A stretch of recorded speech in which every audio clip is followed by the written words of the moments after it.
Winning one day at a time, battling of psychosocial, biological, chemical disorders one day at a time. Have you ever had one of those moments where you said, if I hadn't have done that, this wouldn't have happened? You know, I've had some of those moments where I regretted things that I've done. You know, you might be thinking about the first time you did something that became an addiction later. Or you might have been legal to do what you did, but maybe the process started destroying you from the inside to the out. My grandfather was born in 1913, and on my great-grandfather's farm down in Tennessee, they had about 600 acres. They had on that property a place called Jack's Cave. Now, there was a lot of moonshine going on down in Tennessee at that time, and when the revenuers came around, what they would usually look at in the mountainsides was for smoke coming up so they could tell who was brewing moonshine. The problem was with Jack's Cave, it was so deep, the water dissipated and the steam dissipated before it got to the surface, so the revenuers couldn't see where they was making it. Well, whenever my grandpa was real little, they used to think it was funny to give him some moonshine, watch him get drunk. You know, my great-grandmother would throw a fit, but by the time my grandfather was 13 years old, he was a full-blown alcoholic. And he struggled with alcoholism his whole life. And one thing that when my dad went into ministry that my grandfather decided was, if there's any way possible, I need to stop drinking because it sets a wrong example if my son's going to be a minister. So one thing that I heard my grandpa tell me a lot was, don't ever take that first drink and you won't ever have to go through what I had to go through. That's right. And you know, a lot of people, they got to do it their own way. They got to learn the hard way, and don't always listen to what their parents or grandparents try to teach them. And in my case, I remember we just graduated from basic training, and in high school I didn't do a lot of drinking, maybe took a little drink here and there because I just didn't like the taste of beer. And a lot of the guys that had the toolboxes in their trunk, that wasn't really for tools, it was a cooler with beer. So when we go park on the parking lots at the gas stations and stuff, you could always go grab a beer if you wanted one. And back then there wasn't a lot of, like it is nowadays, there was a lot of illegal minors drinking, and but I just never liked the taste of it.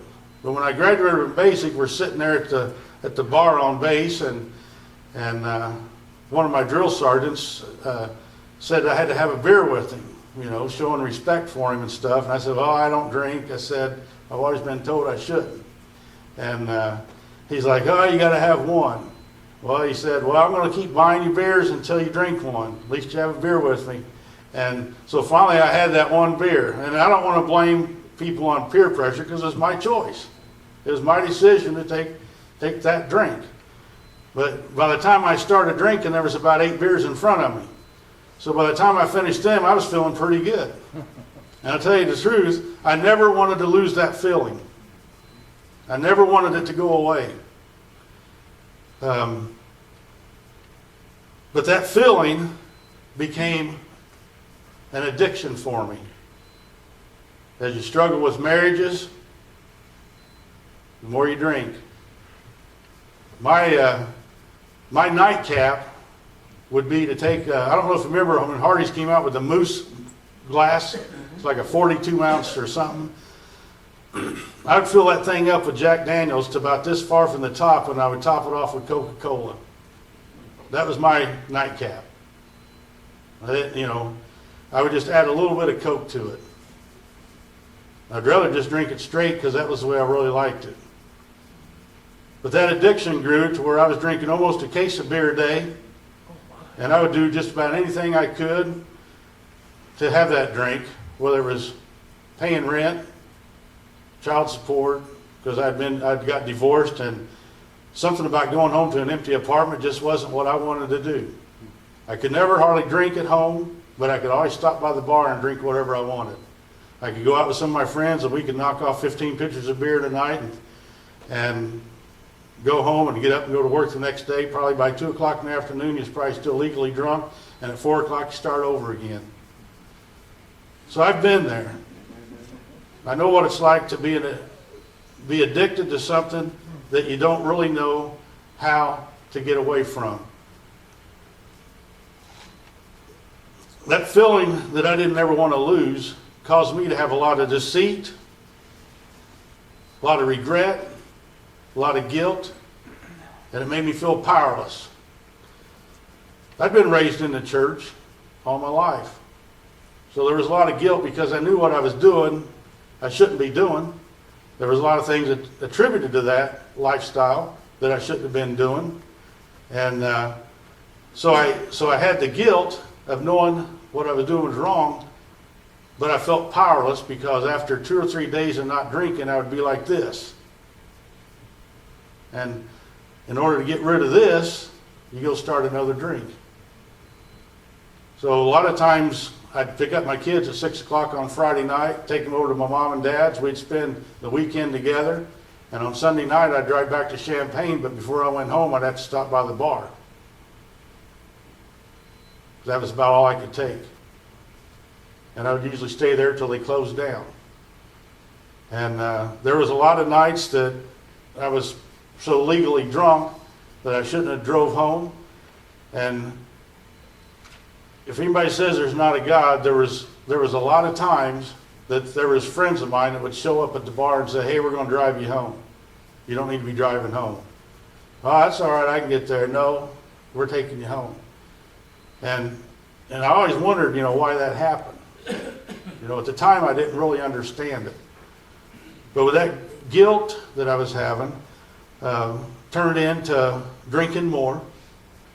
It turned into more than that. It was like do a few hits of marijuana, and that way you didn't have to drink as much. So then, as the old Charlie Daniel song is, stoned in the morning and drunk in the afternoon, it's the way I lived for a few years. It eased the pain of an empty place. And I'm not blaming my ex-wife because we got divorced, and at that time it really didn't have anything to do with drinking. It had to do with multiple affairs that she had. So I was heartbroken. I felt like I was alone, and I just drank more and more. I went to spend a week at my parents' house. Now, I wasn't really sure how I was going to handle it, but I thought, well, if I can get through this week, maybe I can stop drinking. If I'm over there, I won't be wanting to drink around them because they sure wasn't going to let me come home drinking. Well, by about the second or third day I was there, I was getting the shakes, and my mom thought I was getting ready to have a nervous breakdown. So she called her doctor, and I wanted to know if she could get an appointment with him. He said, yeah, I'll bring him in, and we get in there, and he said, well, I'm going to give you some nerve pills. Well, I took those nerve pills, and you know what? They didn't do nothing to me. I was used to more alcohol and drugs than what those nerve pills was. And so a week later, I went back for a follow-up visit. He said, how'd those pills work? I said, they didn't do nothing for me. He says, well, I'm going to give you some stronger ones. He goes, are you sure you're not an alcoholic or got a drug addiction? I'm like, oh, no, I quit that stuff. Well, I really hadn't quit that stuff. But I didn't want, when my mom's sitting in the room, for her to know what I was going through. So the doctor just kind of looked at me like, I think he knew. But he gave me these other pills. Well, guess what? I found out if I popped a few of them pills in a six-pack, and I was feeling pretty good. And that's the way I continued to live until the pills ran out. It got so bad that whenever the friends would come over, we would actually go out and play football. No pads, no helmets, full-blown football, tackle, not touch, until somebody got their collarbone broke from getting hit too hard, and I had to take them to the hospital. But no pain, because we didn't really feel pain. We'd been drinking too much. But we thought it was fun and games at that time. Got to the point where my morning mouthwash was reaching into a laundry basket and grabbing a fifth of Jack and taking a few shots of that, because that made me feel better in the morning. Then I went to my doctor. I was having real bad headaches, and they were trying to figure out why I had these headaches. And he made a comment one time that alcohol was really bad for you. He said, asked me if I drank, and I'm like, yeah, I drink some. And he said, well, that's probably what's causing the headaches. Well, it really was because I had 5 vertebrae in my neck that was messed up. They were jammed from a motorcycle wreck I'd had in high school, but I didn't know it at the time, and that was what was causing the headaches. But so he diagnosed me with cluster headaches, which is like having 5 migraines at the same time. They would last about 3 to 4 hours at a time, and I'd have 3 or 4 of them a day. So I was practically in pain most of the time. So the alcohol helped with the pain. But finally I went in there, nothing was working that the doctor was doing for me. So I asked the nurse, I said, you know, the doctor said something about drinking. I said, how much is too much? And she goes, don't go anywhere, I'm going to go get the doctor. So the doctor comes in there and he goes, why would anybody ask a question like that? I'm like, well, my grandfather was an alcoholic and I just want to know how much is too much. He goes, well, do you drink too much milk? I'm like, I don't know, never thought about it. He goes, well, that's probably because you don't have a problem with it. He goes, how much do you drink? And I said, oh, about a 12-pack. He goes, you drink a 12-pack a year? I'm like, no. He goes, you drink that much every 6 months? I'm like, no. He goes, you drink that much a month? I'm like, no. And he said, you drink that much a week? And I thought since he was being so hard on me that, like, yeah, that's about what I drink. He goes, that's way too much. I'm going to send you to rehab or to talk to a counselor. So I made an appointment to go talk to this counselor because I really had decided that wasn't the path that I wanted to live, but I didn't know how to beat it. I didn't know how to get rid of that addiction because I could only go a few days without having something. And what I found out was that if I would have told the truth to the counselor, I would have been admitted as an inpatient for treatment. But because I wasn't honest with them, they allowed me to go as an outpatient. So I had to go through a 30-day program, and this was all voluntary. It wasn't court ordered or nothing. I don't know how I ever kept from getting a DUI or anything else. But when I went in there, I found out that what most people don't realize about alcoholism is it's a psychosocial, biological, chemical disorder. And by that I mean, when I would go to the bars to shoot pool, that's what I'd tell everybody, but really I wasn't going to the bar to shoot pool, I was going there to drink. The socializing there was in my psychology of myself to adhere to a biological disorder using chemicals to take care of. And so with that, I found out that most people that have addictions have the same problem. They continue their addiction because of where they're at. They got to change people of who they're with in order to change what they're doing. But without knowing how to solve that was very hard for me. It was very hard with all the guilt and stuff. So when I went in there, I found out the usual information that they always tell you. And I'll just share some of this information that they tell just about everybody when you go through any kind of treatment. They're real positive about a lot of stuff. And this was according to 2017 NOZO's report. When an individual is struggling with addiction, it can often seem impossible to reach the goal of sobriety. However, recovery is always in reach no matter how severe your addiction is. Battling addiction is all about taking the proper steps towards recovery. I hadn't taken the proper steps toward recovery because I didn't know how to fight what I was doing. You know, if you get a cut, you know if you bandage it up or get stitches that it's going to heal. I didn't know how to handle this addiction. So they was able to help me with that. One of the things that I looked up while I was preparing for this is I wanted to find out how many places there are in Champaign County, in the Twin Cities. In the Twin Cities alone in Champaign County, there's over 500 bars and taverns. Okay? You know, in the drug and alcohol treatment centers here in Champaign County, there's 17. 17 treatment centers. There's 10, that's 10 Celebrate Recovery Christian type programs for addiction and drug. You got to go a 2.5 hour radius from Champaign to find those 10. You know, we have a lot of churches around that are doing that, but from 500 and some bars and taverns, and you got to go 2.5 hours to find 10 places to help you once you go through rehab. There's just not a lot of places out there for that. And the ones that are here locally, most of them are full. They don't have any empty slots for anybody. And that seems to me like that's a major problem with what we got going on. When people really want to get help, but they don't know how. Here's a few facts from the National Institute on Alcohol Abuse and Alcoholism. Alcohol facts and statistics, alcohol use in the United States.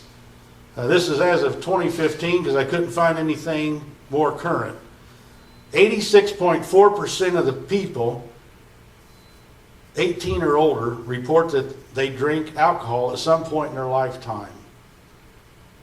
For a real alcoholic, it only takes one to start the process. Okay?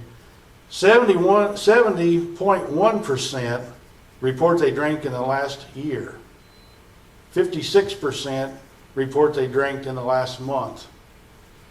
So in America, there's a major alcohol problem here in the United States.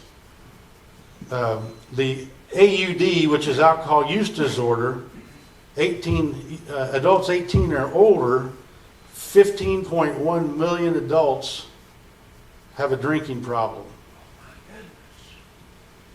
It divides it up into how many women and how many men. It's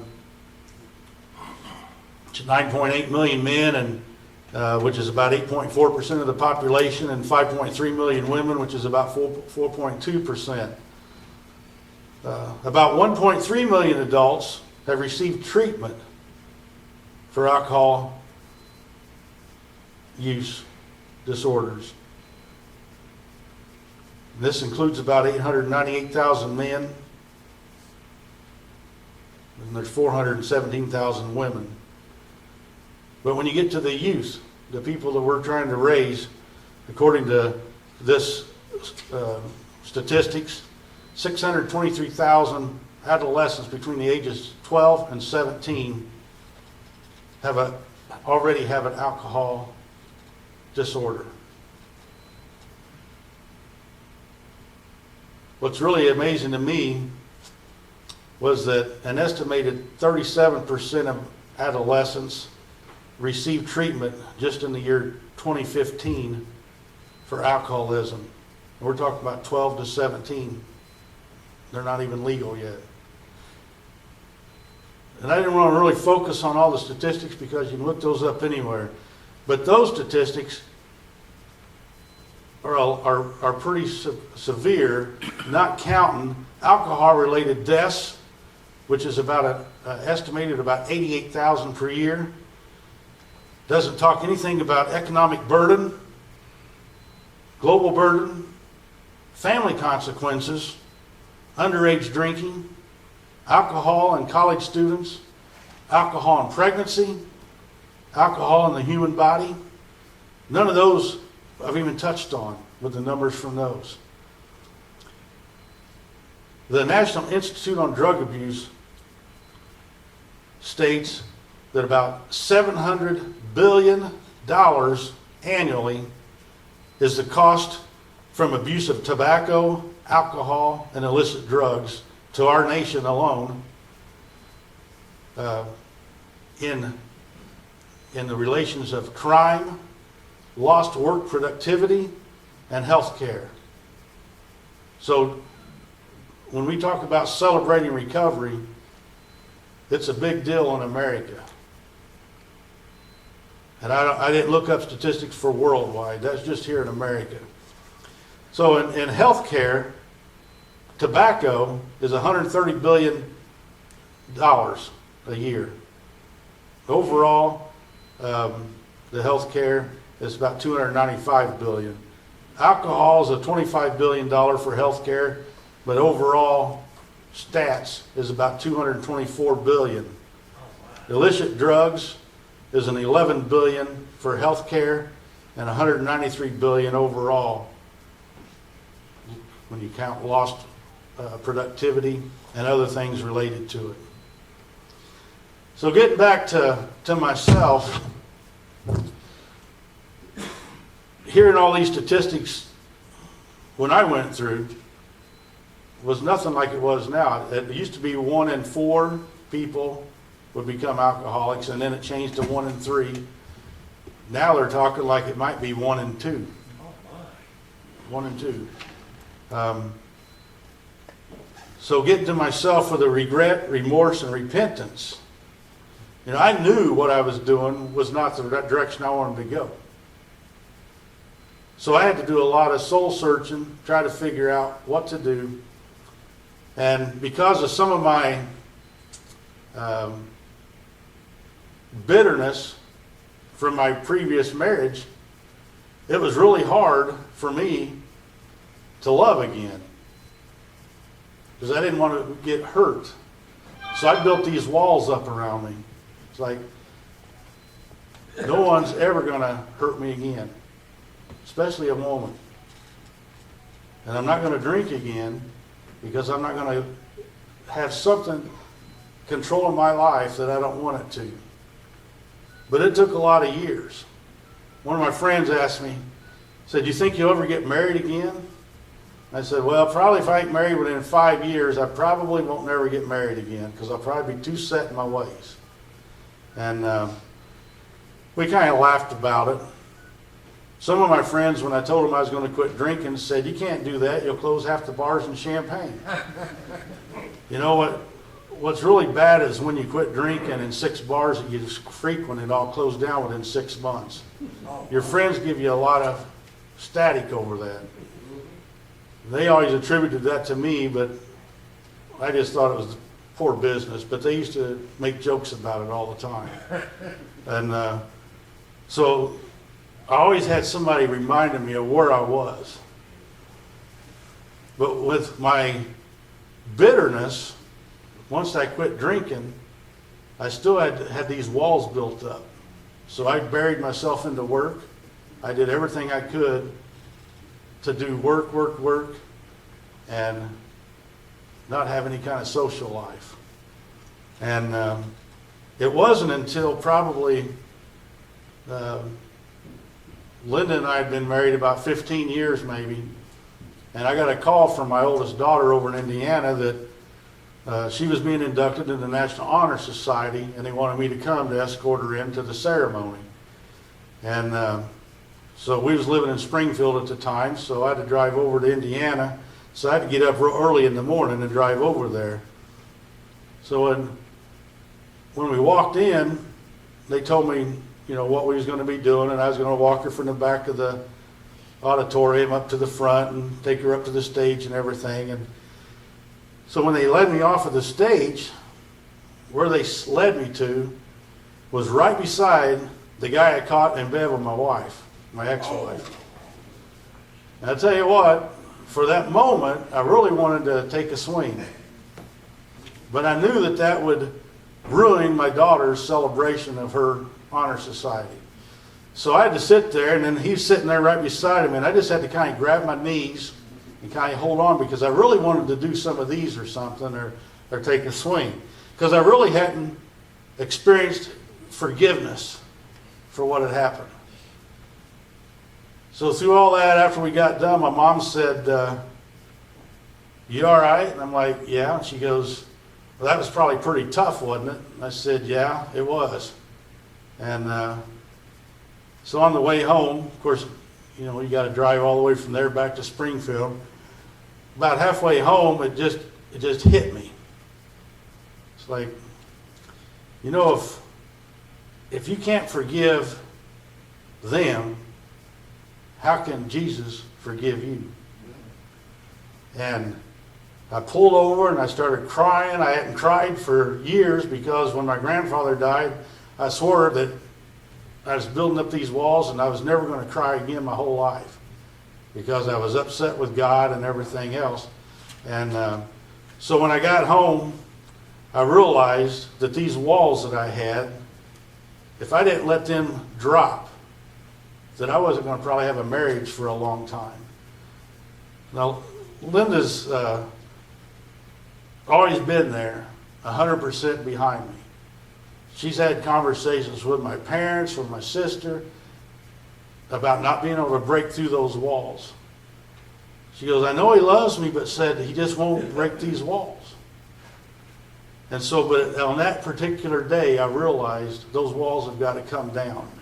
And so I started dealing with repentance, forgiveness, and living a more godly life.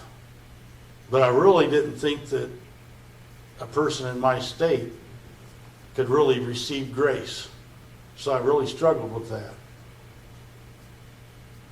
So here, since I quit drinking, knowing what the guilt I had and everything else, because a lot of churches will tell you, well, you can't be in any kind of leadership if you've been divorced, or if you've had any kind of addiction. And so I just kind of took that at face value that, you know, I can attend, but I can never really be a part of. And then I met a guy by the name of Sam who wouldn't stop inviting my wife to church. So I started thinking more about this repentance stuff. So I started thinking about Peter and what he went through, all the second chances that he had. So in Matthew 26, you know, Jesus told the disciples, this was at the Last Supper, this very night you will all fall away from me because of me. You know, I fell away because of my own desires and addiction. Judas, that was Jesus talking to the disciples. So let's pick out a couple. Judas, for instance.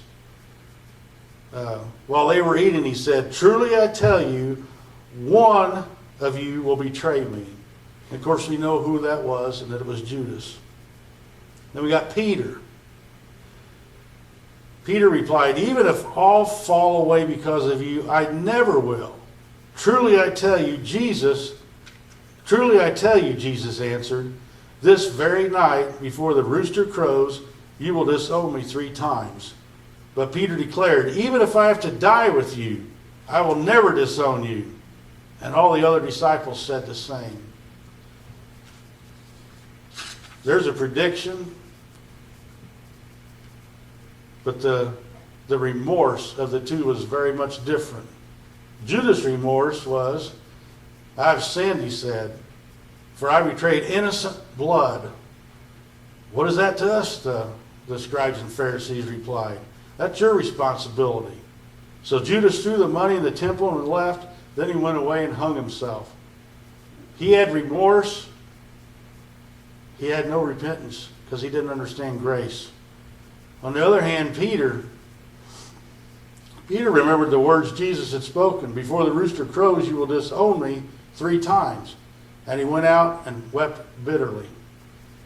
And I kind of feel like that drive from Springfield, or from Attica back to Springfield, was me weeping bitterly because of the remorse that I had.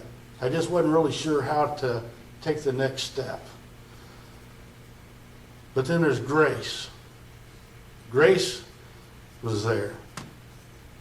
We learn later that Jesus reinstated Peter even though he denied him. It says, when they had finished eating, Jesus said to Simon Peter, Simon, son of John, do you love me more than these? Yes, Lord, he said. You know that I love you. Jesus said, feed my lambs. Again, Jesus said, Simon, son of John, do you love me? He answered, yes, Lord, you know that I love you. Jesus said, take care of my sheep. The third time he said to them, Simon, son of John, do you love me? Peter was hurt because Jesus asked him the third time, do you love me? He said, Lord, you know all things. You know that I love you. Jesus said, feed my sheep. Verily, truly, I tell you, when you were younger, you dressed yourself and went where you wanted. But when you are old, you will stretch out your hands, and someone else will dress you and lead you to where you do not want to go. Jesus described Peter's death in the manner of which he would die for being a faithful servant to him and feeding his lambs. So Jesus reinstated Peter, but Jesus also can reinstate us, you and me. A book that I've got that just came out at the end of February, it's called Grace is Greater. I'll tell you what, it's a pretty powerful book. But Kyle Idleman, his dad was the president of Ozark Bible College for a while. He wrote this book along with 3 other ones that he wrote. But one of the things that's in there is great in this book, Grace is Greater. He says, Judas couldn't deal with his regrets. He was convinced that his regrets were greater than God's redeeming grace. He couldn't live with the weight of what he had done, so he killed himself. You know, for a while, I was actually killing myself because I couldn't deal with the regrets and the guilt. Peter was filled with regret, but he repented. Regret should lead to remorse, and remorse should lead to repentance. And I tell you what, when I started letting the regret be forgiven and the grace take a hold, one thing that I found out was that grace has the power to redeem regret. Amen. If there's anything in your life that you regret, grace has the power to redeem it. Amen. And there's so much that a lot of people don't understand about grace that if they could just ask Jesus to come into their heart and accept that grace. But too many times we feel like that we are just too far gone for anybody to care.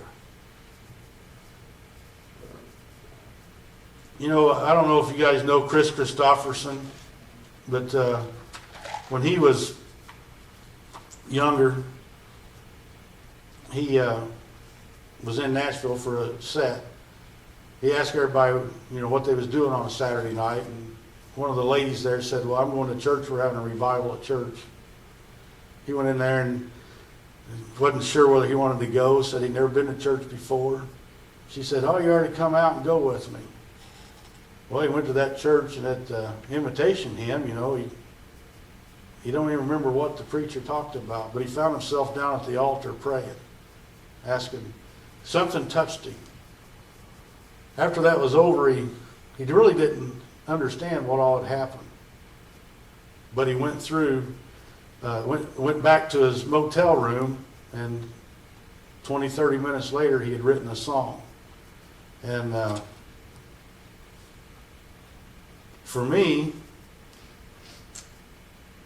my addiction, as of February, was 30 years.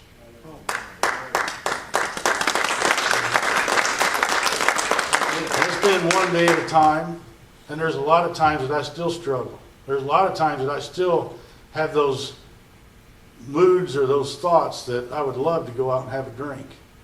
But I know that I can't, because with the alcoholism, it's a progressive disease. So I would not start where I left off 30 years ago. I would start where I would have been if I'd been drinking for the last 30 years. And that's something a lot of people don't understand about a progressive disease. So in closing, this song always meant a lot to me. When I was going through a lot of trials and stuff, and I'm going to try to sing it here for you, but this is a song that Chris Christopherson wrote.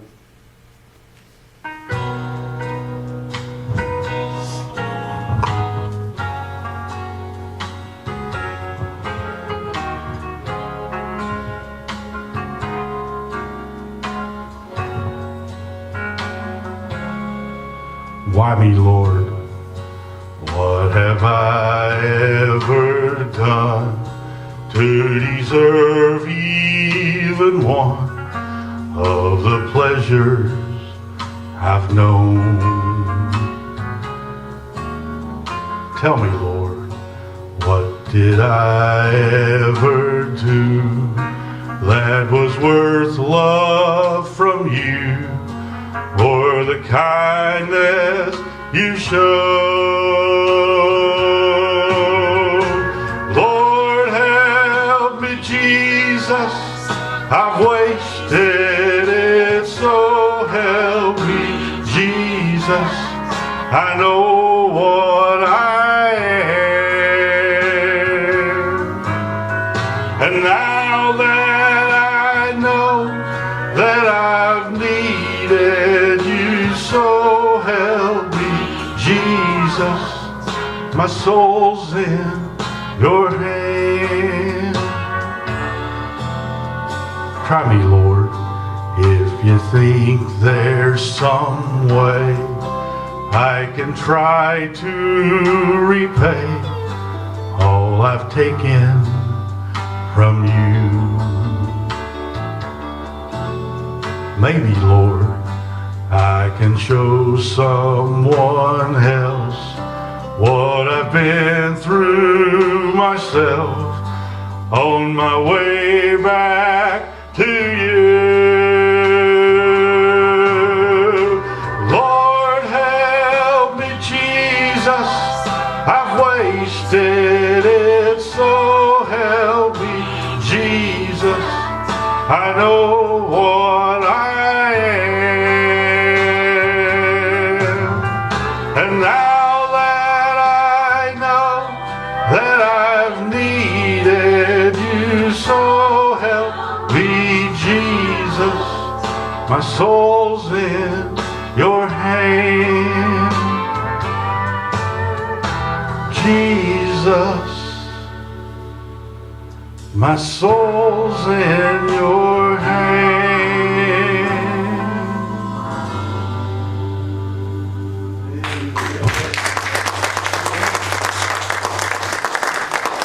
Thank you all for coming out tonight. Sam, you want to come up and pray? Let's give the Lord and Gary just a great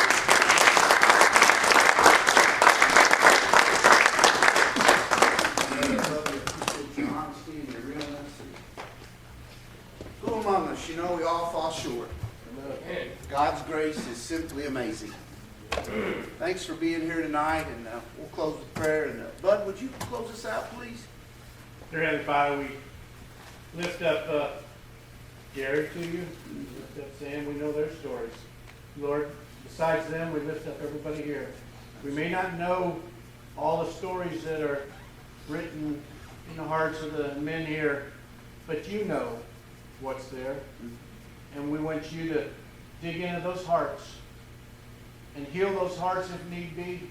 Guide those hearts to a better walk with you. Lord, whatever it takes, let everyone here know that we're walking that walk with them. In your name I pray. Amen. Amen.